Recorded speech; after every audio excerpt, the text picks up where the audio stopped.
That's happening in all the big cities. As the cities expand, more and more people want to live there. Stuff close to the where everything's going on needs to be rezoned so you can put towers there.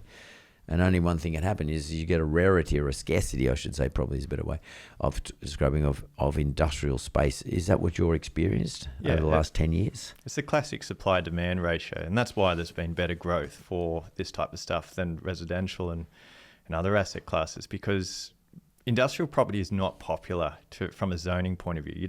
Councils don't want to go out there and make more of it. So especially that inner city stuff, it's just going to get absorbed, and it might be worth more as a high rise.